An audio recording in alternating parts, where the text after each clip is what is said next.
आज हम मध्यकालीन भारत की अभी लेटेस्ट बुक जो पप्पू सिंह प्रजापत और डॉक्टर दिवाकर मिश्र की पब्लिश हुई है वह देखते हैं। यह बुक अभी मार्केट में बहुत डिमांड में है। कल ही मैंने इस बुक को ऑर्डर किया और आज ये आई है। ऑनलाइन ऑर्डर किया था राजदीप बुक डिपो से आके। अगर आपको ये बुक लेना रहेगा तो आप प्लीज़ ट्राई करो कि ऑनलाइन ऑर्डर कर दो। पोस्ट के थ्रू जो राजदीप बुक डिपो रहता है, पिकअप बुक माई ऐप है, वहाँ से ऑर्डर किया था। वहाँ से ये अगर मार्केट या फ्लिपकार्ट के प्राइस से कंपेयर टू सस्ता पड़ेगा। ये राजदीप बुक डिपो से जहाँ से मैं ऑर्डर किया था। ये मध्यकालीन भारत की है। जो बुक ऑर्डर किया था करीब हफ्ते 10 दिन बाद ये राजस्थान से मेरे स्टेट छत्तीसगढ़ में ये बुक आ गई थी। अब हम इस बुक का रिव्यू देखते हैं कि यह बुक किस प्रकार है, कौन कौन से एग्जाम के लिए बेहतर है, बुक में क्या क्या कंटेंट दिया हुआ है करके। तो पहले पेज निकालोगे तो ये लेखक का परिचय दिया है और इसमें मध्यकालीन भारत के कौन कौन से चैप्टर को इसमें बताया गया है वो प्रदर्शित कर रहा है। इसमें पहला है मध्यकालीन भारत के सूत्र, दिल्ली सल्तनत की प्रशासनिक एकता व्यवस्था, सैन्य प्रौद्योगिकी, मध्यकालीन धार्मिक आंदोलन, प्रांतीय राज्य, मुगल साम्राज्य स्थापना, विस्तार एवं पतन, द्वितीय अफगान साम्राज्य, सूर्यवंश, शेरशाह सूरी एवं उत्तराधिकारी, मुगल प्रशासनिक व्यवस्था, केंद्रीय प्रांतीय में स्थानीय प्रशासन, सैन्य प्रशासन, उमरा वर्ग, मनसबदारी, जागीरदार, जमींदार, मध्यकालीन आर्थिक व्यवस्था, मध्यकाल समाज एवं संस्कृति, प्रांतीय स्थापत्य कला शैली, मध्यकालीन विज्ञान एवं प्रौद्योगिकी, मध्यकालीन शासकों की नीतियां, मराठा साम्राज्य।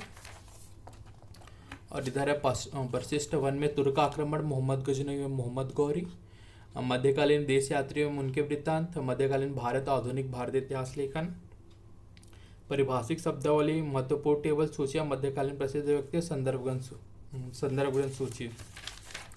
ये प्रखंडी है, कोहिनूर की कहानी हो गया। ये मध्यकालीन भारत के स्रोत से स्टार्ट होता है। ये बुक को कंपेयर टू देख रहा था तो अदर बुक जो मैं मध्यकालीन भारत का रखा हूँ उसके कंपेयर में बहुत बेहतर है। अगर इसको हम ऐसा थोड़ा डिटेल में जाएं तो बाकी अगर बुक में आप देखोगे तो किताबुल हिंद की रचना अल-बरूनी ने की थी, यहाँ तक दे दिया है और इसका अंग्रेजी में अनुवाद दिया था।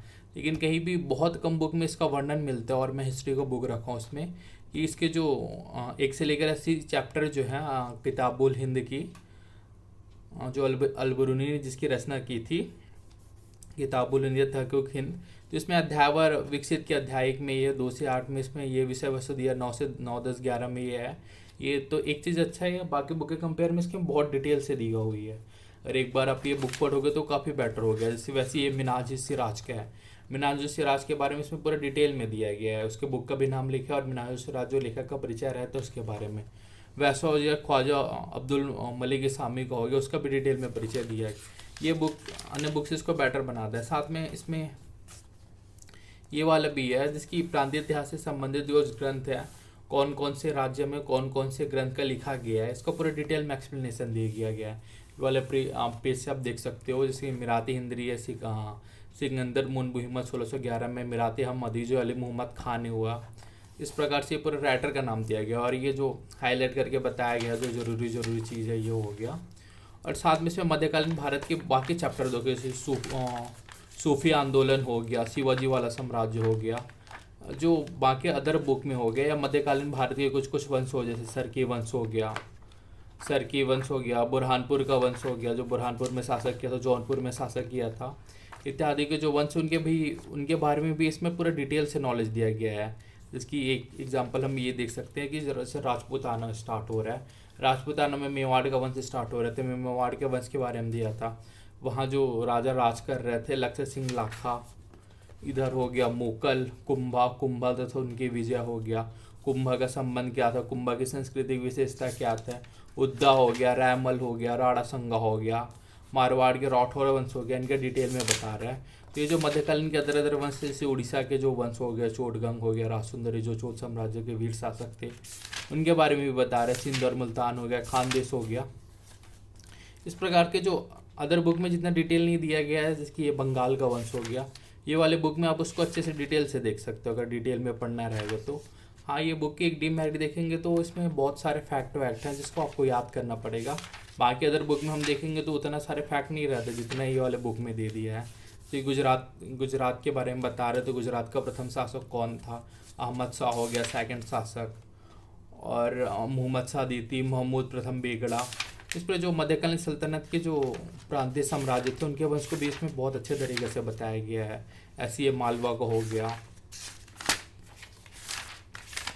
और ये जौनपुर का जो बोल रहा था, जौनपुर का सरकी वंश का, सरकी वंश के शासक कौन थे? मलिक सरोवर, सुल्तान शाह हो गया, मुबारक शाह सरकी, इब्राहिम शाह सरकी, महमूद शाह सरकी इत्यादि के बारे में उसमें पूरे डिटेल से बताया गया है। और ये बुक देखेंगे तो बहुत बेहतरीन लग रहा है। अभी तो एक राउंड ही देखा हूँ मैं इसको, क्या क्या है उसमें, जैसे शेरशाह सूरी के बता रहे तो क्या क्या हुआ था उसके बारे में पूरे डिटेल से वर्णन कर रहे हैं इसमें। सूरजगढ़ का युद्ध हुआ था, उसके प्रमुख अभियान थे, कक्खर प्रदेश में किस प्रकार विजय हुआ, मालवा में किस प्रकार विजय हुआ। इसमें अदर बुक के कंपेयर में इसको थोड़ा बेहतरीन बनाता है। ये मध्यकालीन भारत के जो टॉपिक रहता है, नेट वेट में देखोगे, समाज शिक्षा व्यवस्था, कला संगीतम, चित्रकला, वास्तुकला, साहित्य इत्यादि के बारे में अच्छे से बता रहे हैं।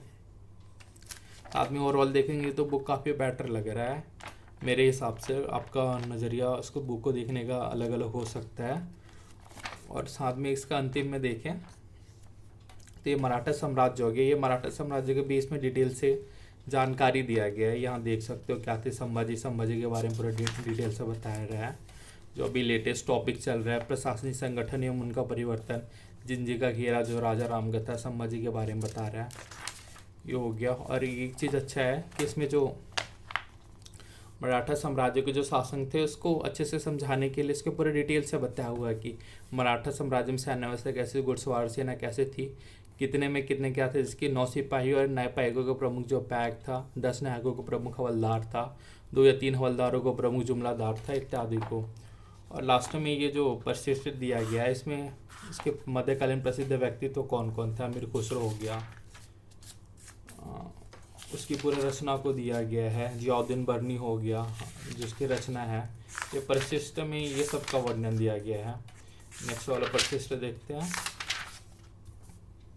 इसमें संस्कृत की महत्वपूर्ण रचनाएं हो गया, रीतिकालीन ऐतिहासिक प्रशस्तिगत हो गया, फारसी भाषा पर आधारित शब्दकोश हो गया, मुगल कालीन विदेशी जो यात्री है यहाँ उसके ऊपर डिटेल से बताया गया है कि कौन कौन से देश से कब कब आया था और इसके बारे में विशेष क्या है।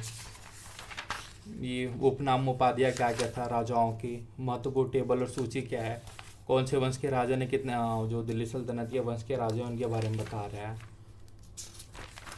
और ये जो शॉर्ट फॉर्म में है कि कौन से राइटर ने कौन सी बुक लिखी, मध्यकालीन आधुनिक इतिहास एवं लेखन का परिशिष्ट थर्ड में वो बता रहे हैं यहाँ पे। और यहीं पे जो वो ट्रैवलर है तो उनके बारे में बता रहे थे, जॉन कुर्दा हो गया, विलियम फिंच हो गया, थॉमस कोरियन हो गया, फादर मॉन्सरेट हो गया, रॉल्फ फिंच हो गया, ये परिशिष्ट 2 में। और परिशिष्ट 1 में देखें तो हम परिशिष्ट 1 में जो भारत के प्रमुख युद्ध हुए थे उनके बारे में इसमें वर्णन दिखा गया है। और मोहम्मद गजनवी के आक्रमण के समय भारत किस प्रकार से था, और इसमें युद्ध के बारे में मोहम्मद गजनवी के बारे में वर्णन दिया गया है। उस समय का जो युद्ध हुआ था उसके बारे में वर्णन है, ये परिशिष्ट 1 में है। तुर्क आक्रमण जो हुआ था और तुर्क आक्रमण के समय जो जो युद्ध हुए थे वो। और ये कैसा है कि एक वंश वृक्ष के जरिए इसमें कुछ कुछ रहता है जिसको याद करने में दिक्कत जाती है, उसको जिसको समझने की ज़रूरत है उसको बताया गया है। जैसे शिवाजी का वंश वृक्ष क्या था, किस प्रकार से उनका शासन फैला हुआ था, ये सबको, और इनके पुत्र कौन थे, पौत्र कौन थे, ये वंश वृक्ष के जरिए हम उसको अच्छे से समझ सकते हैं।